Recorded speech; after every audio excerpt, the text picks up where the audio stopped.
मेरे प्यारे मित्र का पुनः स्वागत है। आज हम चर्चा करेंगे माइग्रेन पर। माइग्रेन सिर दर्द, आधे सिर में दर्द, कभी माथे में ज्यादा दर्द, कभी पूरा सारा सिर भार से, बोझ से बना रहता है। आंखों में बोझ आ जाता है, आंखों में पेन हो जाता है, भयंकर पीड़ा, भयंकर वेदना। कुछ लोगों को धूप में निकलते ही बुरा हाल हो जाता है और शांत नहीं हो पाता। एक बार ट्रिगर हुआ तो कई दिन खराब हो जाते हैं। तो माइग्रेन जो है या सिर दर्द है, जिससे सारा का सारा रूटीन एक तो पीड़ा से ग्रसित हो गए, फिर हम बेहतर ढंग से ना बात कर पाते हैं, ना प्यार से वर्तमान में जीवन जी पाते हैं और जीवन केवल भार, बोझ और परेशानी का एक भंडार बन जाता है। तो माइग्रेन कितना ही पुराना क्यों न हो, यदि प्राकृतिक जीवन शैली, एक स्वस्थ जीवन शैली, एक सुंदर दिनचर्या शरीर और मन के स्तर पे हम बनाने में सक्षम हो जाएं, तो इसमें भी लाभ लिया जा सकता है। तो इसमें मेरे प्यारे मित्र करना क्या रहेगा? सबसे पहले कुछ प्राकृतिक उपचार की मैं बात करता हूं, जिसमें विशेष ध्यान देना होगा। प्रातःकाल दोनों नासिका में नियम बना लीजिए, दोनों नोस्ट्रिल्स नासिका में 2-2, 3-3 बूंद सरसों का तेल डालना है। शाम के समय सोने से पहले दोनों नासिका में बादाम रोगन वो तेल डालना है, या देसी गाय का देसी घी, गाय का नहीं, देसी गाय का देसी घी 2-2, 3-3 बूंद दोनों नासिका में डालें और शाम के समय सिर पे ऑयल लगाइए। सोने से पहले आप बढ़िया से सिर पे तेल लगाएं, सुबह प्रॉपर वॉश कर लीजिएगा। तो बेसिक यहां से प्रारंभ करेंगे। नंबर 2, ठंडे पानी के टब में आपको बैठना है। कटी स्नान, जिसे नेचुरोपैथी में हिप बाथ बोलते हैं, उसका आपको ट्रीटमेंट घर पे ही लेना होगा। कोई भी टब ले लीजिए, उसमें ताजा पानी भरें और सुबह उठे हैं, पानी पिया है, फ्रेश हो गए हैं, खाली पेट हैं, तो उसमें टब में पानी में आप बैठ जाएं। नाभि डूब जानी चाहिए, नाभि से थोड़ा ऊपर तक पानी आए तो और भी अच्छा है। किसी के यहां ये सुविधा ना हो तो ऐसे में लगभग 10, 15, 20 मिनट के लिए ठंडा पानी लें, उसमें तौलिए को भिगोएं, उसे निचोड़ें, पेट पे रखें, फिर पलट दें, फिर पानी में भिगोएं, फिर पेट पे रखें। अर्थात पेट के इस हिस्से को आपको कूल करना है लगभग 15-20 मिनट के लिए। यह बहुत लाभ करेगा। साथ में जिसको बहुत बार बार ट्रिगर होता है माइग्रेन, तो ऐसे में जिस समय परेशानी है, जो स्पाइनल कॉर्ड है, रीढ़ की हड्डी हमारी है, तो बड़े तौलिए को लें, ताजे पानी में भिगो दें। तापमान जैसे मटके के पानी का होता है, तेज ठंडा फ्रिज का पानी नहीं लेना है। टेम्परेचर जिस ढंग से आप थोड़ा मेंटेन करेंगे, तो तौलिए को पानी में भिगोया, भिगो करके उसको निचोड़ दीजिए, झड़क दीजिए, पानी उसमें नहीं बह रहा है। और तौलिया है, चौड़ाई वाले हिस्से को फोल्ड करिए, एक बार और फोल्ड करिए तो लंबी एक पट्टी सी बन जाएगी। तो आप पेट के बल लेट जाएं बेड पे आराम से, और रीढ़ की हड्डी यहां गर्दन से लेकर के एंड पॉइंट तक उस पट्टी को लगा दीजिए, फिर उसे पलट दीजिए, फिर भिगो के लगा दीजिए। लगभग 10 से 15 मिनट स्पाइन को, रीढ़ की हड्डी को आप शांत कर दीजिए, कूल डाउन कर दीजिए। बहुत लाभ इससे मिलने वाला है। कटी स्नान आप लेंगे, रीढ़ की हड्डी को ठंडा आप करेंगे, दोनों नासिका में ऑयल आप डालेंगे। और अब सीधा आहार पे आते हैं। आहार ही औषधि है, भोजन ही दवा है, फूड इज मेडिसिन।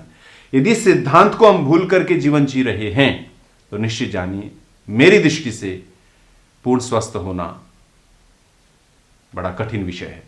लेकिन यदि सिद्धांत को समझ करके सरलता से, यदि बहुत बेसिक से फार्मूले, स्वस्थ रहने के बेसिक फार्मूले, नेचुरल फार्मूले यदि हम समझ सकते हैं और अप्लाई कर सकते हैं, तो निश्चित रूप से विशेष लाभ, बहुत तेज गति से लाभ लिया जा सकता है। आप भी ले सकते हैं। भोजन में परिवर्तन करना होगा। बहुत बार देखा जाता है माइग्रेन के केस में किसी में कब्ज का रोगी होता है, कोई व्यक्ति गैस्ट्रिक ट्रबल से पीड़ित होता है, कोई व्यक्ति उसको हाइपर एसिडिटी बहुत अधिक होता है, अफारा ब्लोटिंग की स्थितियां आती हैं, कोई व्यक्ति है उसकी नींद अच्छी नहीं होती है, कोई व्यक्ति बहुत अधिक तनाव में रहता है, कोई किसी की बात आई और ट्रिगर हो गया, किसी का सेंसिटिविटी इस ढंग से होता है, धूप में गई और एकदम से वो ट्रिगर हो गया। तो ऐसे में आहार पे भी आपको बहुत काम करना होगा। दिनचर्या भोजन की आप कैसे बना सकते हैं, उस पर मैं आपके साथ आपकी हेल्प में आपका सहयोग करता हूं। सुबह उठेंगे, 1 गिलास ताज़ा पानी ज़रूर पिएंगे। प्यास ज़्यादा है तो आप ज़्यादा पी सकते हैं, लेकिन बिना प्यास के बहुत अधिक पानी आप नहीं पिएंगे। उसके बाद आप फ्रेश हो गए, फ्रेश एयर में आप टहलें, सैर करें, वॉक करें, व्यायाम करें। और जो ठंडे कटी स्नान की हमने बात की थी, ठंडे पानी में बैठना था, उसमें बैठ करके फिर यदि आप वॉक पे एक्सरसाइज पे जाते तो लाभ हमारा बढ़ने वाला है। सिस्टम में स्ट्रेंथ आएगी, नर्वस सिस्टम भी स्ट्रांग हो जाएगा। वॉक से आने के बाद आपको 1 नारियल पानी आप ले लीजिए। दूसरा ऑप्शन, सफेद पेठे का रस, जिससे पेठे की मिठाई बनती है, उस पेठे का रस निकालिए 1 गिलास, उसका आप सेवन कर सकते हैं। तीसरे ऑप्शन में मौसम के अनुसार कोई भी ग्रीन जूस आप उसका सेवन कर सकते हैं, जिसमें 2-3 टमाटर आपने मिलाए, साथ में आपने कच्ची लौकी घी आपने मिलाया, उसी में आपने कच्चा हरा धनिया डाल दिया, 2-3 पत्ते पालक के डाल दिए, उसका रस निकाल के आप उसका सेवन कर सकते हैं। फ्रेश फ्रूट जूस एक ऑप्शन में उसे ले सकते हैं कि सुबह, अर्थात दिन की शुरुआत प्योर नेचर से आपकी होनी चाहिए। उसके बाद आपको ड्राई फ्रूट्स लेना है। प्रयास करें, कुछ भी लिया है तो 1 घंटे का अंतर होता है तो लाभकारी है, ताकि जो पहले गया आहार वो सही से पचे, क्योंकि भोजन सही से पचेगा तभी हमारे काम का है। जो हिस्सा भोजन का नहीं पचा, अधपचा रह गया, अनडाइजेस्टेड फूड, वही बीमारी का कारण बनता है। शरीर के भीतर मल के रूप में रुक जाता है, टॉक्सिक मैटर के रूप में रुक जाता है। आपको ड्राई फ्रूट्स लेना है, बहुत जरूरी है आप सेवन करें ड्राई फ्रूट्स का। रात को पानी में भिगो दीजिए 10-12 बादाम गिरी, 1 से 2 अखरोट, साथ में किशमिश, मुनक्का और अंजीर। लेकिन किशमिश, मुनक्का, अंजीर वही ले सकते हैं जिनको साथ में डायबिटीज नहीं है।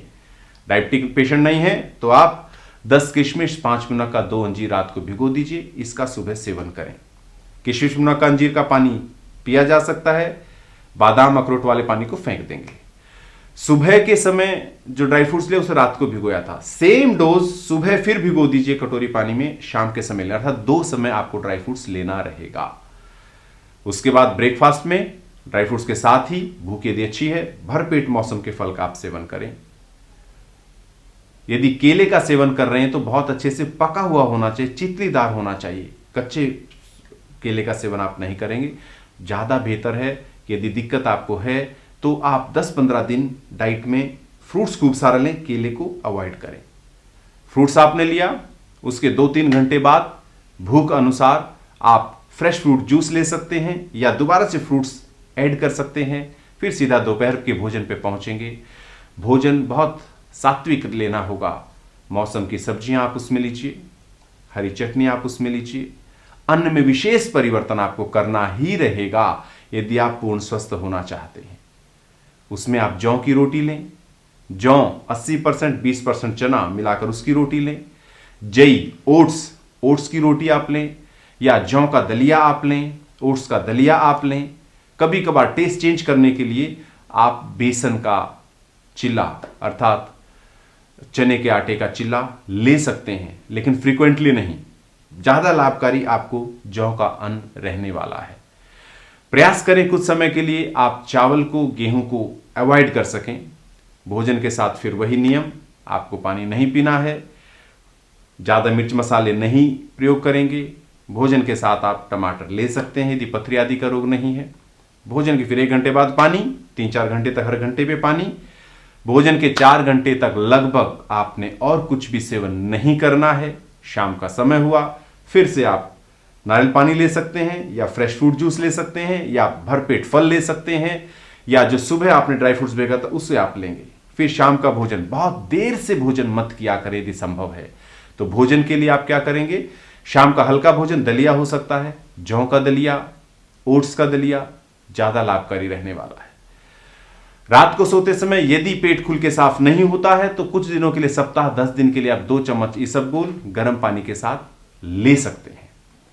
तो ये आप आहार की चर्या रखेंगे।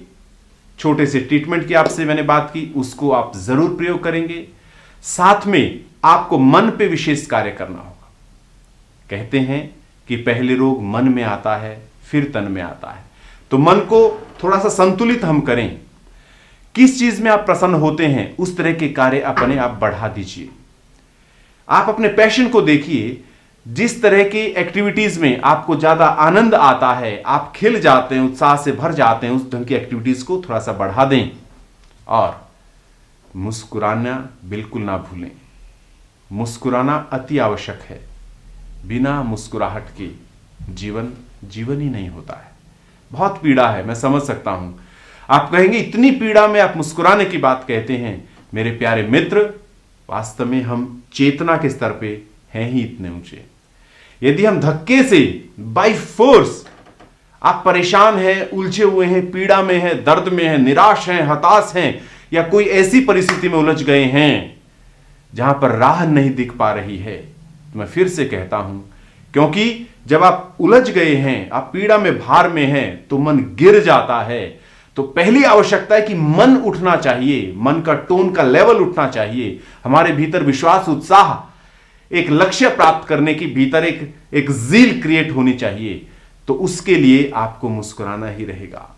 आप वॉक करें, सुबह शाम माइंड एक्सरसाइज करें, वॉक पे जाएंगे, प्रकृति से बात करिए, प्रकृति को देखिए, नेचर के साथ जुड़िए। आप सैर कर रहे हैं, सैर करते समय कोई म्यूजिक नहीं सुनना है, कोई मंत्र पाठ नहीं करना है, किसी से बातचीत नहीं करनी है। आप अपने भीतर उतरिए, कम्युनिकेशन में आइए, प्रकृति के साथ जुड़े। आप वॉक कर रहे हैं, घास को देख रहे हैं, पेड़ को देख रहे हैं, पत्ते को देख रहे हैं, पक्षी को देख रहे हैं, आकाश को देख रहे हैं। जो भी खुली आंखों से दिखता है उन चीजों को बस देख रहे हैं। केवल देखना मात्र है, उस पर सोचना नहीं है। और इस प्रोसेस को करते जाइए, अभ्यास को करते जाइए। आपका बल बढ़ने वाला है, आप वर्तमान में आने वाले हैं। आपकी शक्ति, सामर्थ्य, जिसके आप धनी हैं, जिस ऊर्जा से आप भरे हुए हैं, जो ट्रेजर, जो संपत्ति आपके भीतर भरी हुई है, आप उससे जुड़ जाएंगे। और जैसे उससे जुड़ गए, जीवनी शक्ति इस शरीर को बहुत तेज गति से संतुलन में लाती है, बहुत तीव्र गति से बॉडी बैलेंस में होती है, मन अलाइन होता है और हम स्वस्थ हो जाते हैं, हम उत्साह में आ जाते हैं। और उत्साहित व्यक्ति स्वयं उत्साह में रहता है और दूसरे के जीवन में भी उत्साह लाने का, प्रसन्नता लाने का कारण बनता है। तो यही निवेदन है अपने प्यारे मित्र से, यही प्रार्थना है कि अपना जिम्मेवारी लें, संकल्प लें, रेस्पॉन्सिबिलिटी लें। ये शरीर हमें मिला है, ये मन मुझे मिला है, तो इसको स्वस्थ रखना और इसका सही उपयोग करना मेरी ड्यूटी है। और किस लिए मिला है? कि मैं जीवन में आगे बढ़ूं। और किस लिए मिला है? मेरे परिवार का हर व्यक्ति उन्नति करे, स्वस्थ रहे, प्रसन्न रहे। वो जिम्मेवारी आपकी है। ये समाज, ये राष्ट्र, ये संसार, प्रत्येक व्यक्ति हमारे अपने परिवार का हिस्सा है। तो सबके हित के लिए हम काम करें, सबके जीवन में उन्नति आए, उस तरह का हम कर्म करते हुए पुरुषार्थ करें। और इस तरह से हम बढ़ेंगे तो निश्चित जाने बहुत सुंदर वातावरण बनेगा अपने जीवन का, इस परिवार का, इस संसार का। आइए मिलकर के इस संकल्प को लेते हुए हम सभी श्रेष्ठ कर्म करते रहें और जीवन में आगे बढ़ते रहें। बहुत बहुत धन्यवाद, बहुत बहुत शुभकामनाएं।